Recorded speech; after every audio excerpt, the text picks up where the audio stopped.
The Tour de France is to professional cycling what Wimbledon is to tennis, the crown jewel.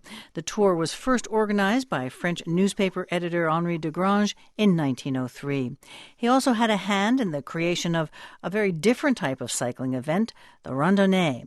It's a long-distance ride that prizes camaraderie and self-sufficiency over speed, and even over winning.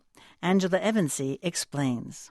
If you ask a randonneur how they got into the sport, I had a friend. They'll give you an answer kind of like a randonnée, long and circuitous. I'd seen the word randonneering or, brevet, I don't even know what the correct pronunciation is.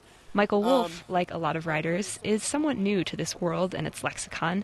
Some say randonneuring, others say randonneering. The simple definition of a randonnée is a long-distance, self-supported ride.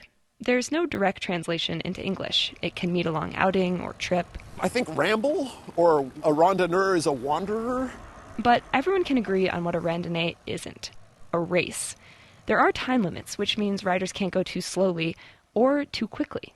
Hence my conversation with Michael Wolff, which is happening on the road during a 400-kilometer randonnée that loops from a town south of Portland, Oregon, out to the coast and back. Wolff is in the lead, but he slows down so I can ride next to him. Do you want me to hold that, or? He's on a recumbent, sitting low to the ground, pedaling with his legs out in front of him, so he even holds my recorder. And we're turning left here. Definitely not a race. Today's ride started without fanfare at 4 a.m. At this point, it's 7:30, and Wolff has already covered his first 100K. He's fast, but he says racing turns him into a nervous wreck, and that's why he likes randonneuring. I think at its heart it is very cooperative, although when it comes down to it, you are alone on the course. It is up to you to get yourself to the finish, right? But it's like life in that way. It's a sort of shared struggle, right? And somebody else doing well does not diminish your own accomplishment, A friend of mine in Germany once defined it as the search for the complete cyclist. Jan Hein is the editor of Bicycle Quarterly, a magazine out of Seattle about the history, the technology, and the culture of cycling. He says that in randonneuring, you have to be prepared for anything. It's not like in racing where it starts raining and somebody hands you a jacket out of a car window. Riders carry everything themselves, tools, food, lights, and if they get support anywhere but the official checkpoints, they're disqualified. This may sound like hell on two wheels, but the challenge was what tantalized the first randonneurs. They were riders at the turn of the 20th century from two camps in cycling culture. The French camp was led by a healthy living guru, nicknamed Vélocio, who touted the benefits of long-distance rides, fresh air, and vegetarianism. In Italy, a style of group riding called audax, Latin for audacious, became popular and was later imported to France by Henri de Grange.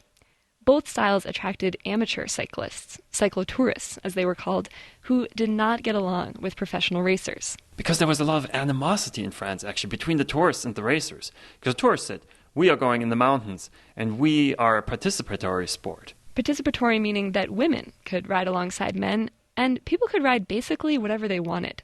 This drove innovations in bicycle technology that today are widespread. Derailleurs to shift gears, aluminum cranks. But perhaps the biggest difference was socioeconomic. Racing was a working-class sport.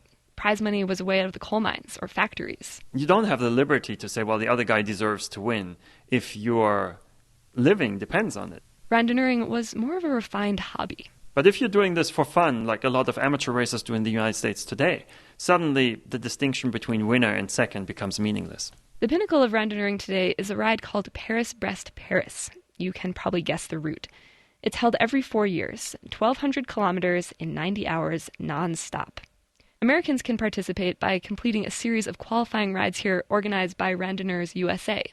Michael Dayton is its president. It's maybe the best time you'll ever have on a bike.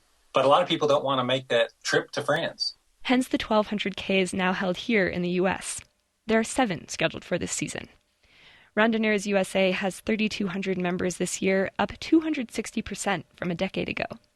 Dayton says there are clubs popping up in almost every state, and he says manufacturers have started to sell bikes and equipment specific to the sport.